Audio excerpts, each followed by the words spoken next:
I saw it, I was afraid. I read this passage like 3 times in my life. Before then, I was reading, I read it, I came, I read it, I came, I read it. I've taught this passage before, I didn't understand, I didn't know this part before.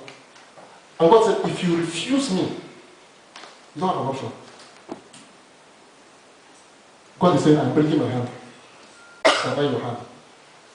He's trying to make us understand that what we should come to Him. If you refuse, what will happen? You shall be devoured. You'll be destroyed, you'll be desolate. You'll be on your own. Hallelujah. Amen. Now, some of us might say this is the Old Testament, this was God's anger, or how He used to destroy. The New Testament was Jesus speaking. Hallelujah. Amen. God was forgiven. We'll see where God was letting go. God had forgiven here, but He didn't talk about letting go. Hallelujah. Amen. Please, moderator, permit me a bit. I started late. Please, church, forgive me. I need to say it. Every time I talk to stage, I don't complete what I'm saying. Exactly. Please, today. Please.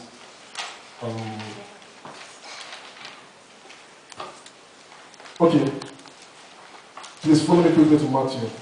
The popular verse we all know. Matthew. How many of us understand the little Lord's Prayer we pray? How many of us have sat back to really look at the Lord's Prayer? If you can repeat it, our Father who art in heaven, hallowed be thy name, thy kingdom come, thy will be done on earth as it is in heaven. Give us this day our daily bread, and forgive us our trespasses, as we forgive those who trespass against us. Very simple. This is one very simple thing we look at. We don't really understand. Matthew 6:14. Jesus was speaking here. He was teaching. He said, if you forgive men their trespasses, your heavenly Father will also forgive you. But if you forgive not men their trespasses, neither will your Father forgive your trespasses. Now, what is one disadvantage of unforgiveness? God will not forgive you. God will not forgive you. It doesn't matter. God did not give you condition here. He didn't tell you there's an extent a man will sin against you that you forgive. You know when the disciples were trying to say, how many times will my brother sin that will forgive? Will he sin 7? Just said not 7. He said 7. Not, he said 70 times 7. And I was wondering, in a day, I said last when I was saying last week, I said it's impossible. It is impossible. And I began to look at it. I said, perhaps God is saying, if it gets to 490 times a 70 times. 490 times a day, maybe you will have the right to say you can't forgive. But I don't see who is senseless enough to annoy you 490 times a day.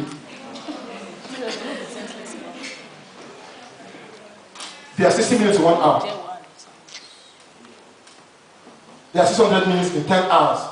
If every minute the person says you are an idiot, you are a fool, you are stupid, you are crazy, God punish you, you are a goat,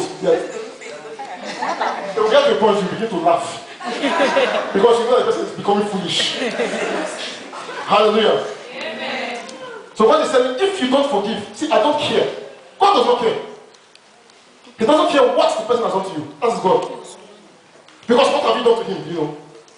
What have you been doing to God? Do you know? Every second, most of us, 1 second, most people will say. Now when you insult somebody, you have idiot. You won't say. In the heart. And God is saying, okay. And you are coming, and now somebody has done something and you think you have the right to say you cannot forgive and you want God to forgive you. It's not possible. Brother, it is not possible. Unforgiveness is a barrier. It's a barricade. It's something like a trampoline, whatever that converts you. It limits you. When you don't forgive what you see hatred. When you don't forgive what you see unhappiness. There are times you see somebody you know you that sinned against you, your heart skips. I don't know if you understand. You don't have that peace. It is a burden to you, not to the person. As a Christian, unforgiveness is a burden to you. I don't know if you rejoice in malice. It's a sin. I don't know if you feel so comfortable in unforgiveness, you don't have the right to. It is wrong. When God was saying, I am tired of this, he was saying in Matthew chapter 5 when he was teaching verse 22, he said, if you are going to sacrifice to me, you are going to give me an offering. And then you remember that your brother has wronged you, or that you have wronged the offering. it is pointless to sacrifice to me because I will not take it. Your sacrifice will be an abomination unto me. He said, what? Do not be there. Turn back and make peace with your brother. It is until you make peace with your brother before your sacrifice will become what? Reasonable to me. The boy insulted you. The boy scandalized your name. The sister said rubbish about you. The sister did several things to you.